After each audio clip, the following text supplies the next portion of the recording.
Hello guys, എന്നെ പറ്റിച്ചു മുങ്ങിയ രണ്ടാൾ ഇന്നൊന്ന് പിടിക്കാൻ പോയാലോ? നേരെ ഞാൻ ഒരു വീട്ടിലേക്കാണ് പോയത്. വീട്ടിൽ പോയി ഞാനൊന്ന് പെട്ടെന്നൊന്ന് തിരിഞ്ഞു നോക്കിട്ടോ. ഇവരെ ഞാൻ എവിടെയോ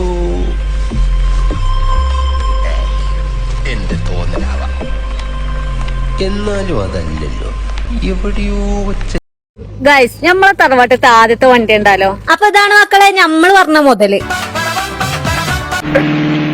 മനുഷ്യനെ കൊല്ലാൻ കൊണ്ടുപോവാ.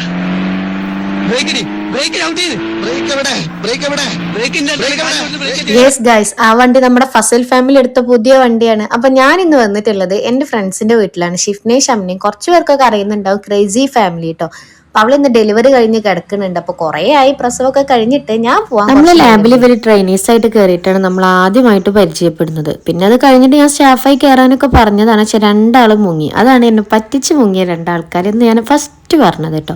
എനിക്ക് എന്താ അവര് പോയപ്പോ ഭയങ്കര വിഷമായിരുന്നു. കാരണം ഞങ്ങൾ എല്ലാരും കൂടി നല്ലൊരു വൈബ് ഉണ്ടായിരുന്നു. അത് പെട്ടെന്ന് അങ്ങോട്ട് പോയപ്പോ എനിക്ക് നല്ല വിഷമായിരുന്നു കേട്ടോ. പക്ഷെ അവർക്കിപ്പോ യൂട്യൂബും കാര്യങ്ങളൊക്കെ ആയിട്ട് വീട്ടിലാണെങ്കിലും ഓക്കെ ആയിട്ട് തന്നെ അൽഹംദുലില്ലാഹ് പോകുന്നുണ്ട്. അപ്പൊ ഞാൻ കുറേ ദിവസമായി ഒന്ന് വരണം എന്ന് വിചാരിക്കുന്നു. പക്ഷെ ഇന്നാണ് വന്നപ്പോ അതാ നമ്മളെ ഫസൽ ഫാമിലിനെ ഒക്കെ ഒന്ന് കാണാനും പറ്റി. ഇത്ര അടുത്താണെങ്കിലും ആദ്യമായിട്ടാണ് ഞങ്ങൾ ഇങ്ങനെ കുറെ നേരത്താണ് നമ്മളെ നായകൻ നിൽക്കുന്നത്. അങ്ങനെ അവനെ കുറച്ചു നേരം കളിപ്പിച്ച് നമ്മൾ തിരിച്ചു പോന്നു. അപ്പൊ ഓക്കെ, ബൈ.